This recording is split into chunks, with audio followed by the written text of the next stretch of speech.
topics, purposes, and basically how to do your plan pages that we will do on every single speech.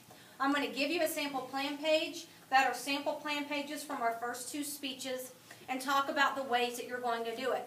First thing I want to go over is selecting a topic and a purpose. Those are going to be the first things on your plan page. Actually, before I do that, let me go ahead and have these circulating around the room so you can be looking at them. So just take one and start passing them around.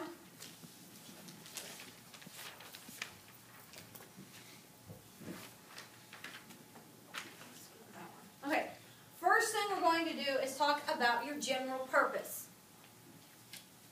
It's very easy to remember. You have 3 options for a general purpose. If you look at that plan page as you get it, you're going to see the very first thing says topic.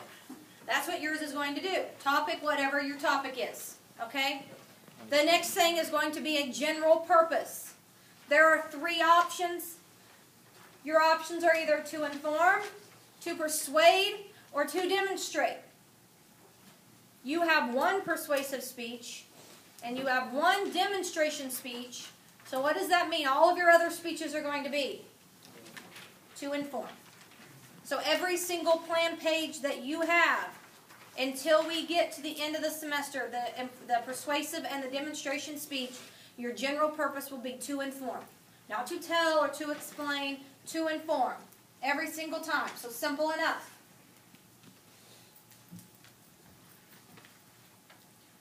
So the single infinitive phrase, and it states what the speaker hopes to accomplish. This is for your specific purpose. So under your general purpose, you're going to see the specific purpose. What are you wanting to do with your speech? It's always going to start with the first 2 words from your general purpose. You're going to drop those down. To inform my audience. Your first several speeches, those are going to be the first 4 words. To inform my audience. About whatever it is your speech is going to be about. When we get to the persuasive speech, it'll be to persuade my audience about, or to demonstrate to my audience how to make chocolate chip cookies. But for right now, it's going to be to inform my audience about whatever it is. The guidelines are it's a full infinitive phrase. It's a statement, not a question. And avoid figurative language. We're going to have a few examples here on that. Limit to 1 distinct idea and avoid being vague. What does that mean, limit to 1 distinct idea? You wouldn't say to inform my audience about dogs and cats. 1 idea. To inform my audience about dogs. Some examples, ineffective. Wouldn't be 3D technology. You notice the first 4 words. To inform my audience about the 3 major kinds of current 3D technology. So I want to skip ahead a little bit and use this specific purpose as an example. Writing a speech is a lot like writing an essay. The very first thing is what? What's the very first thing that your speech should be? It rhymes with introduction. Introduction. You're so smart. Okay. You have an introduction. I told you guys the other day, I do not want the very first thing out of your mouth to be, I'm going to talk to you about trees.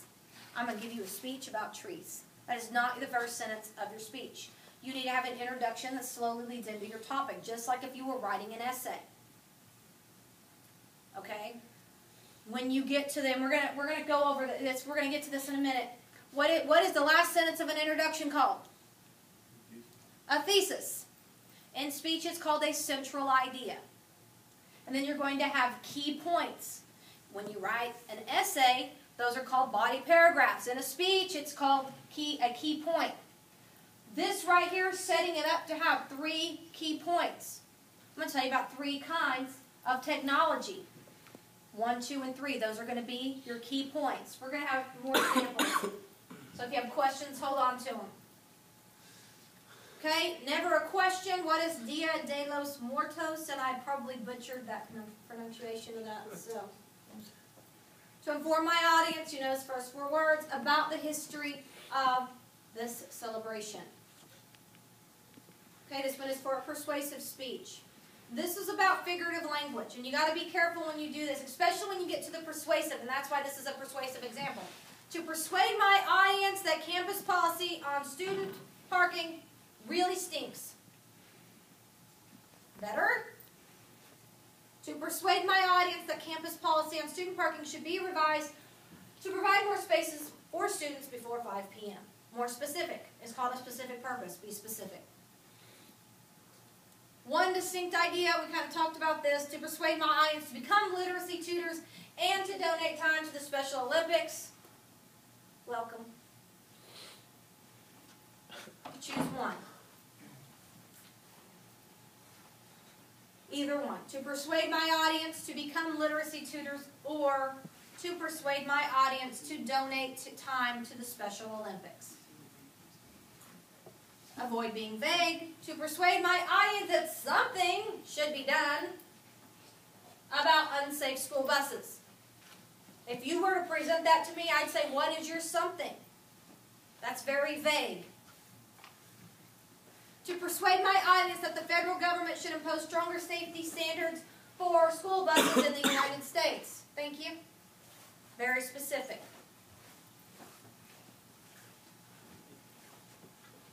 You have to ask yourself these questions when deciding on your specific purpose. Does it meet the assignment? Meaning, is it to inform? Are you saying to inform when it really should be to persuade? Can you accomplish it in the time allotted? If it is a 1 to 2 minute speech, your specific purpose couldn't be about informing about 6 different kinds of rides at Six Flags. That's too many. Is it relevant to the audience? Too trivial or too technical? We kind of talked about this a little bit about knowing your audience, but too trivial, you wouldn't want to say, today I'm going to demonstrate to you how to tie your shoes. Too trivial. Too technical, you wouldn't want to come in and say, I'm going to demonstrate to you how to reprogram this 3D TV to whatever. You wouldn't want anything really over-the-top technical. It's going to become too hard to follow. So you have to find a middle ground. Okay, I want you to look at the sample plan page you have. So far, you have your topic. That's the first thing. Next thing is a general purpose. It will be to inform every single time until we get to the persuasive speech. Your specific purpose every time is going to be to inform my audience. And I will tell you this, and I'll have people who will turn in a plan page and they'll say, to tell y'all about shoes. No, to inform my audience. Those must be your first 4 words. Okay? Then we get to a central idea. That is like the thesis. So where is it going to go? First. Where at? First where? In the essay, like the introduction. Where at in the introduction? The end. Very end. So it's going to be the last sentence in your introduction. It is a full sentence, and it has the major points of your speech. We talked about you're going to have the key points. It's kind of the same thing as a specific purpose. Don't ask us a question. Figurative language, be vague. I don't want to spend much time on that. Let's have some examples here. Ineffective problems of fad diets. So you couldn't have an introduction and then have that one sentence be problems of fad diets. The general purpose and the specific purpose you don't say. You don't physically say when you get down here and give that speech, you don't say them. The central idea is what you say. So it has to be a complete sentence. Wake up back there. Good?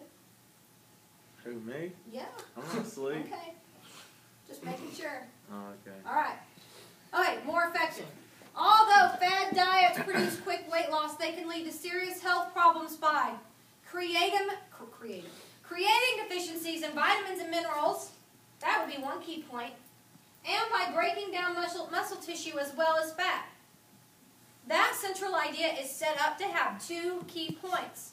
You've been taught about a thesis that it previews your body paragraphs. It's the same thing here. Your central idea previews your key points. This speech right here has 2 key points. They lead to serious health problems by creating deficiencies in vitamins and minerals. And 2, they break down muscle tissue as well as fat. That's what your central idea needs to do. I think we have a few more here. Okay? You wouldn't put it as a question. A lot of people want to do this with a central idea or a thesis statement. You don't ever want to do it. Can't have it as a question. What are nanorobots? You wouldn't say that.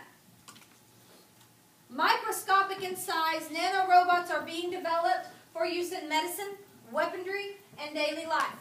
How many key points is this setting this speech up for? 3. Mexico's Yucatan Peninsula is an awesome place for a vacation. I get this a lot. Okay, you wouldn't want to do that. I had an awesome trip when we went to Disney World. Okay, you wouldn't say it like that.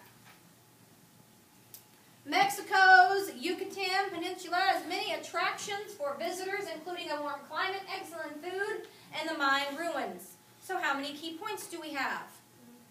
3. Okay, what I want to point out is all of our speeches that we do are going to have in between 2 and 4 key points. 2 and 4. The first couple of speeches that we have, I would stick with 2, because you're going to run out of time if you try to have more than that. You also have to make sure that your key points are parallel. What do I mean by that? What is that? Anybody have any idea what that means? They go together. Okay, they go together. Okay? So we wouldn't want to have this and say, it has many attractions for vacationers, including a warm climate, excellent food, Mayan ruins,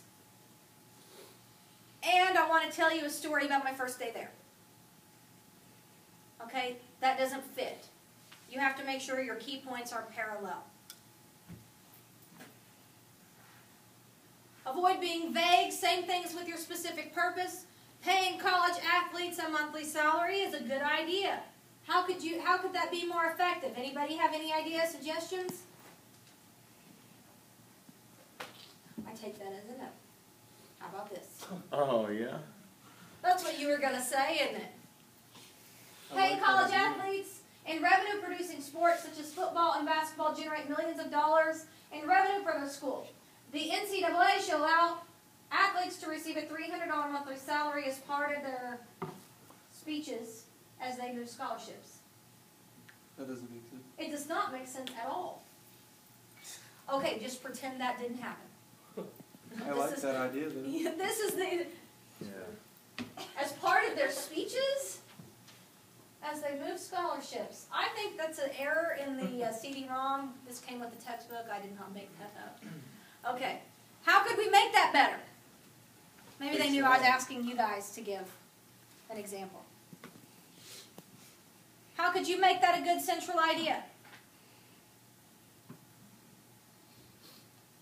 One way to ensure when you give your speeches, you're going to have a rubric. And on the rubric, there's a spot for a central idea. It's worth 10 points. So if you forget this one sentence, that is a 10-point deduction. So you have to make sure you have that in there. Here is a way that you can word it to where you pretty much are going to ensure that you're going to have it there all the time. Could never do this in an essay, but you can do it in a speech. You'd say your introduction. This better not be the first word out of your mouth, because then you've missed your introduction. You may have points for your central idea, but you've missed out on your introduction. So today I'm going to tell you about dogs and 3 different breeds: the Lab, the Golden Retriever, and the Pit Bull. Okay, so how many key points did I set that speech up to have? 3. If you word it like that, it'll be easier for you to make sure that you get it in there and we can tell what it is. Today I'm going to tell you about A, B, and C. Questions? In your introduction, we talked about credibility. Out of the rhetorical triangle, what is credibility? Ethos. Well done. You have to establish that credibility in your introduction. So if I were going to give that speech about dogs, I could start my introduction out with something like, dogs are a very popular pet, and I'm sure several of you have them as family pets. I related it to the audience, which is important to do. I have a dog myself, and anybody who knows me knows I am very over the top when it comes to my dog. That's my credibility statement. One sentence, it wasn't anything huge. Because of my love of dogs, today I'm going to tell you about 3 popular breeds: the Lab, Golden Retriever, and the Poodle, or Pit Bull. Not poodles, I hate poodles. Okay? Questions? I want you to look at your plan page. What do you notice about the central idea on both of them?